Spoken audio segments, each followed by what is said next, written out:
Assalamualaikum warahmatullahi wabarakatuh. Bismillah, alhamdulillah, wassalatu wassalamu ala rasulillah, wa ala alihi wa sahbihi wa mawalah. Allahumma sholli ala Sayyidina Muhammad wa ala ali Sayyidina Muhammad.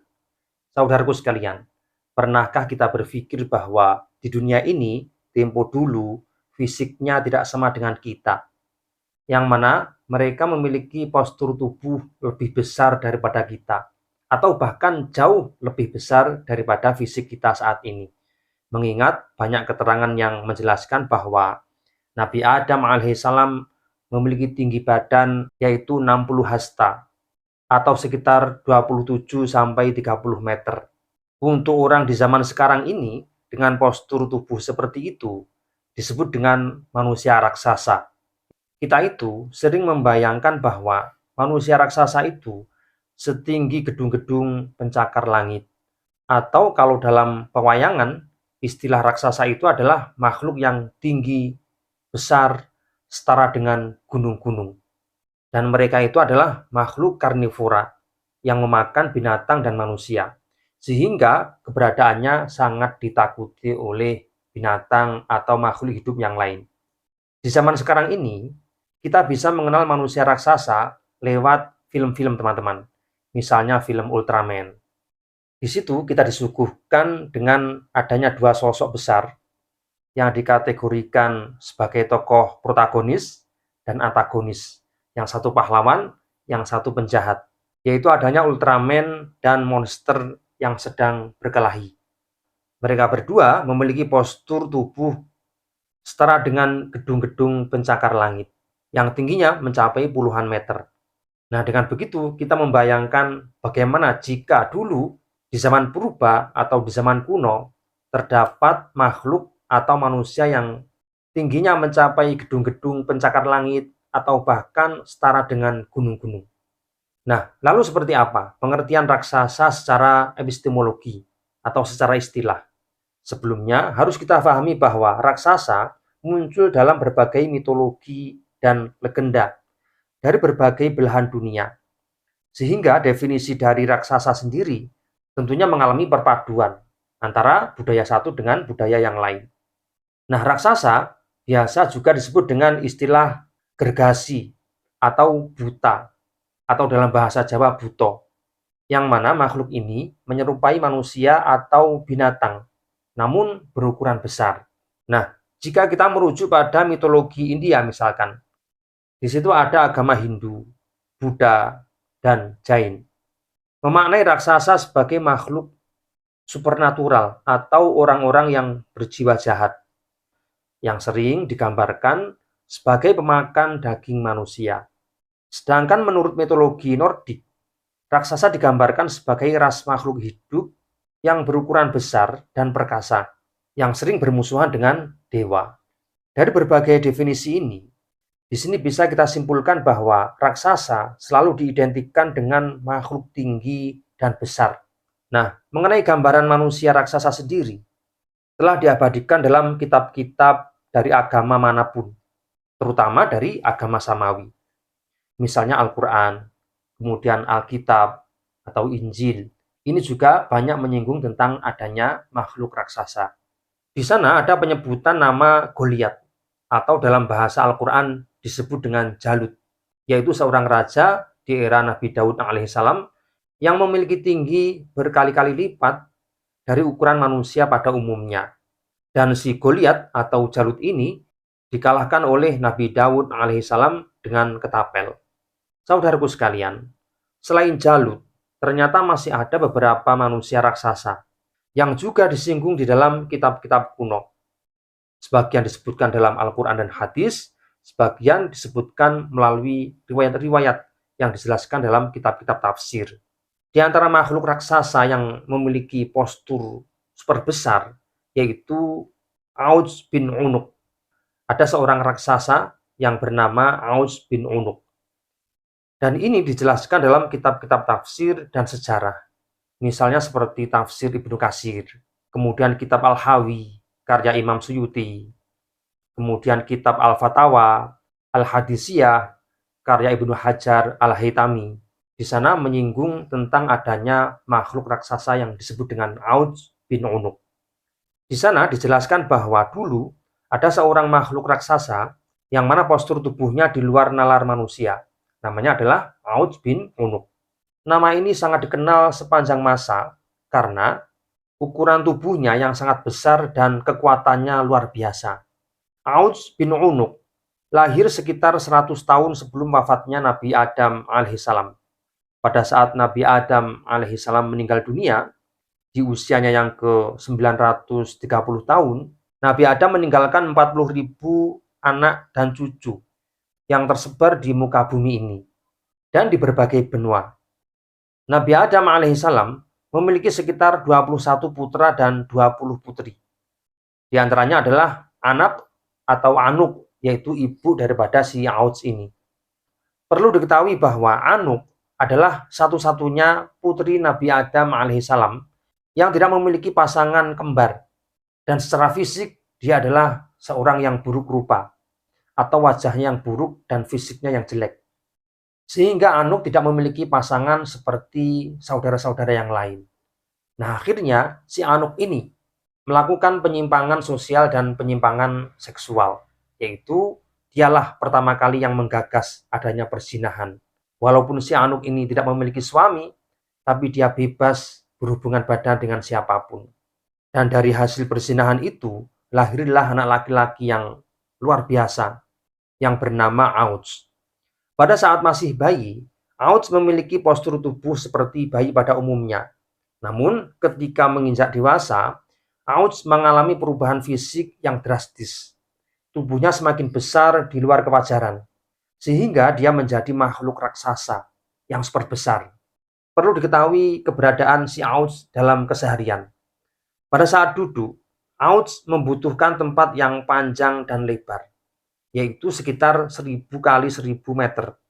Dia juga memiliki kelainan fisik yang lain, yaitu di setiap tangannya ada 10 jari, dan di setiap jari memiliki 2 kuku. Auds memiliki tinggi badan sekitar 23.330 hasta. Kalau kita konversi ke meter, yaitu sekitar 11.665 meter. Dengan ukuran tubuhnya yang sangat besar itu, dia bisa menangkap ikan di dasar laut dan memanggangnya di dekat matahari. Nah, ini keunikan si Auds. Ketika si Auds ini berdiri, awan ada di sekitar pinggulnya. Dan tentunya semua binatang takut padanya. Sepanjang hidupnya, Auds dalam keadaan kafir karena dia lahir di lingkungan yang jelek, di lingkungan yang jahat, sehingga sejak kecil sampai dia dewasa, dia tidak yakin dengan adanya Allah Subhanahu wa Ta'ala. Namun, walaupun dia hidup dalam keadaan kafir, tapi juga memiliki jasa, khususnya di era Nabi Nuh alaihissalam, yaitu membantu membawakan kayu-kayu besar dari hutan yang akan dipergunakan untuk perahu oleh Nabi Nuh alaihissalam. Sehingga setiap hari si Auds ini membantu menumbangkan kayu-kayu besar di hutan, lalu dibawa di tempat di mana Nabi Nuh alaihissalam membuat perahu. Dan Nabi Nuh selalu memberinya roti. Sehingga Auds memiliki ikatan batin dengan Nabi Nuh. Dan si Auds ini akan marah ketika ada orang yang memusuhi Nabi Nuh. Pada saat banjir bandang Nabi Nuh datang, Auds adalah satu-satunya makhluk yang tidak naik perahu dan tetap selamat atau tetap hidup. Karena pada saat banjir bandang datang yang menenggelamkan seluruh bumi, ternyata tidak mencapai lutut si Auds ini. Auds diberikan umur panjang hingga era Nabi Musa alaihissalam dan meninggal di tangan Nabi Musa alaihissalam. Karena selain dia seorang kafir, dia sangatlah berbahaya dan bisa membunuh siapapun yang dia suka.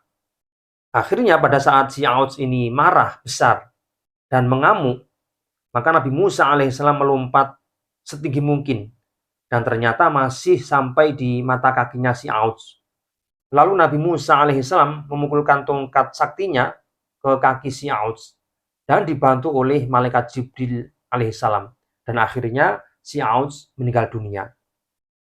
Namun sampai saat ini, keberadaan si Auds, yaitu fosil dari kerangka si Auds ini, tak satupun ilmuwan yang menemukan atau belum berhasil menemukannya.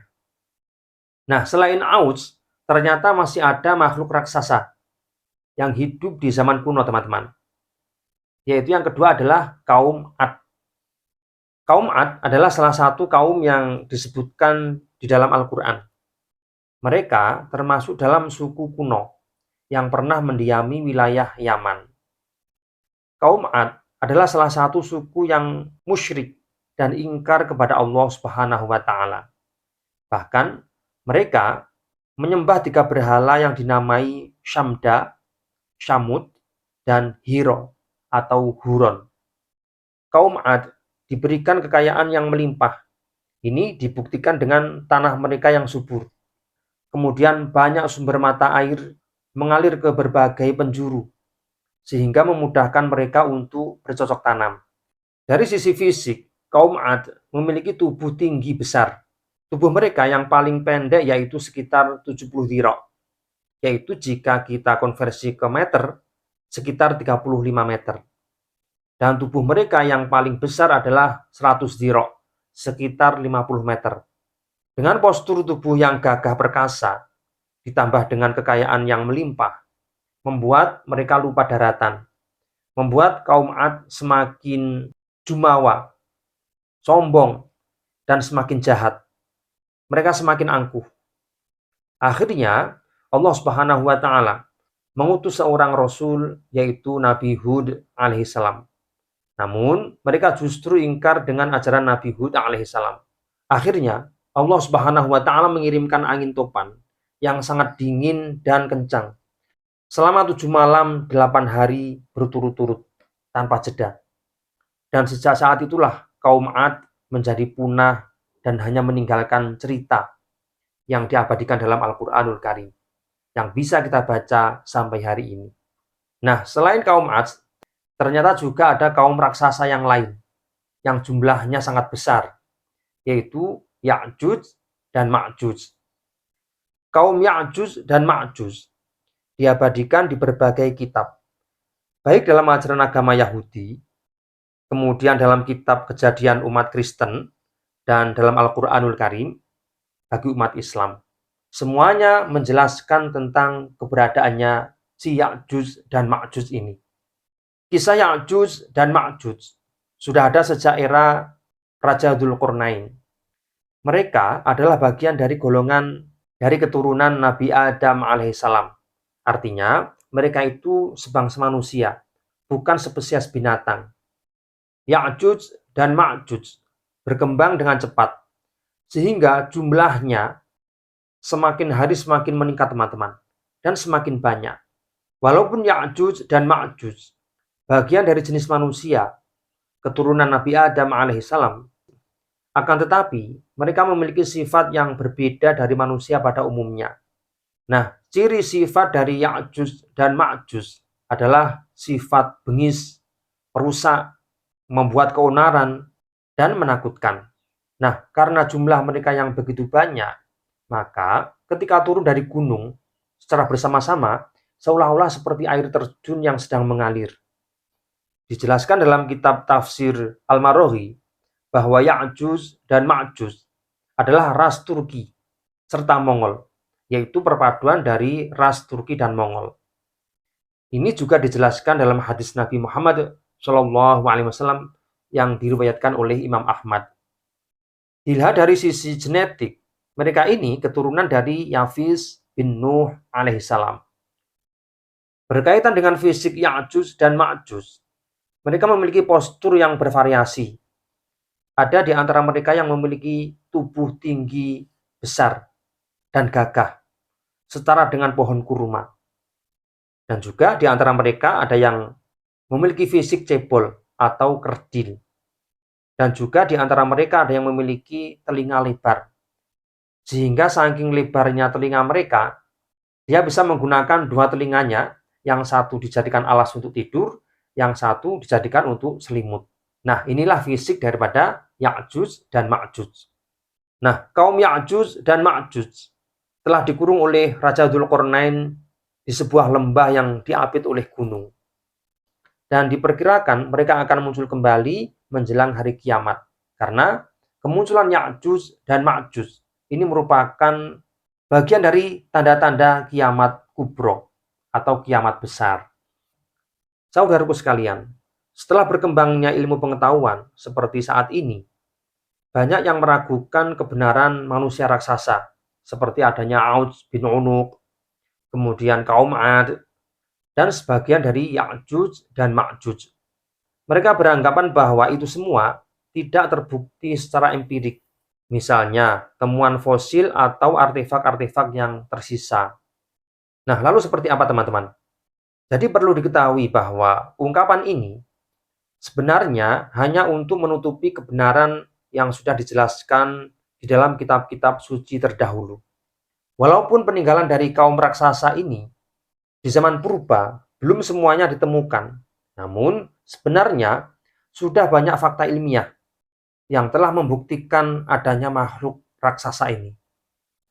Dan juga banyak data, temuan, dan fosil yang sudah terlacak. Nah, di situ diduga ada konspirasi arkeologi, teman-teman. Misalnya, Smithsonian Institution mungkin telah menggelapkan bukti arkeologis dengan tujuan menyembunyikan bukti-bukti ini. Nah, Vatikan telah lama diduga menyimpan artefak dan buku-buku kuno di ruang bawah tanah yang luas, dan siapapun tidak bisa mengakses tempat itu, kecuali orang-orang tertentu. Artinya tidak dibuka untuk umum. Nah, barang-barang ini yang disembunyikan oleh pihak Vatikan bersifat historis atau religius kontroversial. Diduga semua itu disembunyikan oleh gereja Katolik karena bisa merusak kredibilitas gereja. Di samping itu, jika bukti adanya manusia raksasa purba ini dipublikasikan, maka bisa meruntuhkan teori Darwinisme yang bertentangan dengan gagasan tentang raksasa purba. Artinya, teori Darwinisme tidak pernah meyakini adanya manusia raksasa. Sehingga teori evolusi Darwin ini akan lenyap, teman-teman, jika temuan-temuan ini dipublikasikan. Nah, di samping ada konspirasi arkeologis, tidak adanya bukti manusia raksasa, mungkin karena memang belum ditemukan oleh para ilmuwan. Sehingga penelusuran harus terus dilakukan, sampai kapanpun. Dan setelah bukti ditemukan, para ilmuwan harus fair, harus terbuka, dan harus mempublikasikan hasil temuannya kepada masyarakat luas. Jangan sampai terjadi lagi, yaitu penggelapan data seperti di masa lampau. Misalnya, penemuan kerangka raksasa di Alaska, yang sampai hari ini kita masih kesulitan untuk melacaknya. Kita masih sulit untuk mencari datanya. Padahal barangnya sudah ditemukan, tapi disembunyikan. Nah, teman-teman sekalian, jika memiliki pendapat tentang manusia raksasa, selain Auj bin Unuk, kemudian kaum Ad, kemudian sebagian dari Ya'juj dan Ma'juj, nah, silakan tulis di kolom komentar. Karena tidak menutup kemungkinan masih banyak kaum raksasa yang tidak disebutkan di dalam sejarah, namun faktanya bisa ditemukan di zaman sekarang. Jika punya pendapat, silahkan tulis di kolom komentar. Kita akan berdiskusi di sana. Sekian, Assalamualaikum warahmatullahi wabarakatuh.